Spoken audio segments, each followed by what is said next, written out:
Hi friends, வாங்க இன்றைக்கி ராகி அல்வா எப்படி செய்கிறதுன்னு பார்க்கலாம். 2 கப்பு கேழ்வரகு மாவு ஒரு கிண்ணத்தில் சேர்த்துக்கலாம். 1 கப்பு வெல்லம் எடுத்துக்கலாம். 2 கப்பு தண்ணி அடுப்பில் வச்சு கரைச்சி எடுத்துக்கலாம். வெல்லம் கரையிட்டும், கரைஞ்சதும் வடிகட்டிக்கலாம். வெல்லம் ஒரு கொதி வந்து இப்போ அடுப்பு ஆஃப் பண்ணியிருக்கேன். இப்போ வடிகட்டிக்கலாம்.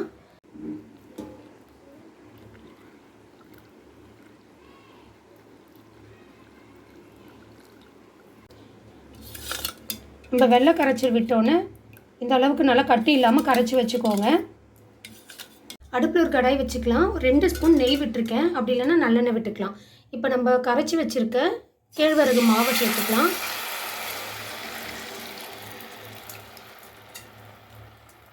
கேழ்வரகுல இருக்கக்கூடிய சத்தை பற்றி யாரும் சொல்லணுன்ற அவசியமே இல்லை. எலும்புகளுக்கு வலு சேர்க்கும். அதே போல் நல்ல இரும்பு சத்து கொடுக்கக்கூடியது. கேழ்வரகுல எண்ணற்ற சத்துக்கள் இருக்குது.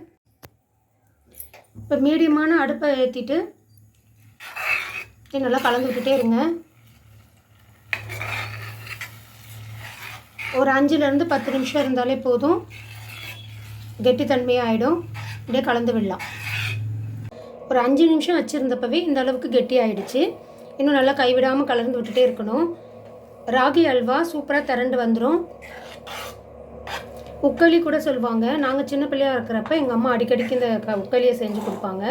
ஆனால் இப்போ பசங்களுக்கு வந்து உக்களி அதெல்லாம் சொன்னால் யாரும் சாப்பிட மாட்டாங்க. ஸ்டைலான நேமும் சொல்லணும். அதனால் நான் இப்போ என் பசங்களுக்கு சொல்லி கொடுக்குறது வந்து ராகி அல்வான்னு சொல்லிட்டு தான். ஆனால் டேஸ்ட்டு சூப்பராக இருக்கும்.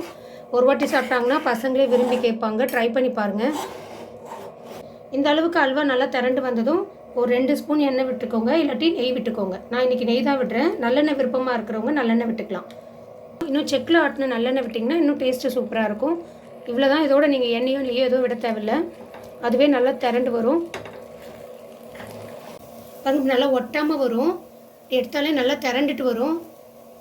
நல்லா நெய்யோ இல்லை எண்ணெயோ நம்மளுக்கு தேவையான அளவுக்கு விட்டுக்கலாம். அவ்வளோதான். இப்போ ரெடி ஆகிடுச்சு.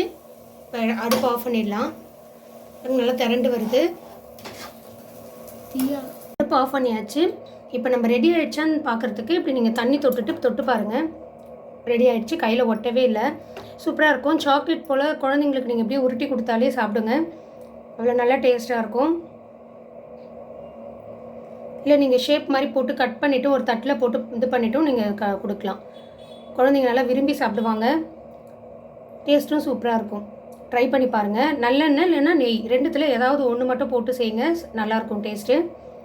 ராகி அல்வா ரெடி ஆகிடுச்சு. மேலே ஒரு ஸ்பூன் நெய் விட்டுருக்கேன்.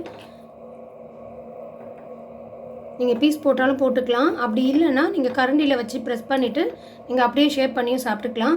நான் இப்போது குழி கரண்டி எடுத்திருக்கேன். இதில் நம்ம இது மாதிரி ஷேப் பண்ணி குழந்தைங்களுக்கு கொடுத்திங்கன்னா விரும்பி இன்னும் சாப்பிடுவாங்க. ஷேப் நல்லா இருக்குது அப்படின்னு சொல்லிட்டு. பிளேட்டிங் பண்ணுறப்ப இது போல் பண்ணிக்கோங்க. இப்படி ப்ரெஸ் பண்ணாலே விழுந்துடும். இதே போல் எல்லாமே ரெடி பண்ணிவிட்டு பார்க்கலாம். இது போல் கொடுத்திங்கன்னா குழந்தைங்க விரும்பி சாப்பிடுவாங்க. அப்படியே நீங்கள் அல்வா மாதிரி ப்ளைனாக எடுத்து கொடுக்குறத விட இந்த மாதிரி ஷேப் பண்ணிவிட்டு எடுத்து கொடுங்க. இப்போ அவ்வளோதான். ரெடி பண்ணிட்டோம். குழிக்கரண்டியில் மாவு ஃபில் பண்ணியிருக்கேன். நம்மளுக்கு அப்படியே அழகாக விழும். ராகி அல்வா ரெடி ஆகிடுச்சு. உங்களுக்கும் இந்த வீடியோ பிடிச்சிருந்தா வீட்டில் ட்ரை பண்ணி பாருங்கள். லைக் பண்ணுங்கள், ஷேர் பண்ணுங்கள், சப்ஸ்கிரைப் பண்ணுங்கள். தேங்க்யூ.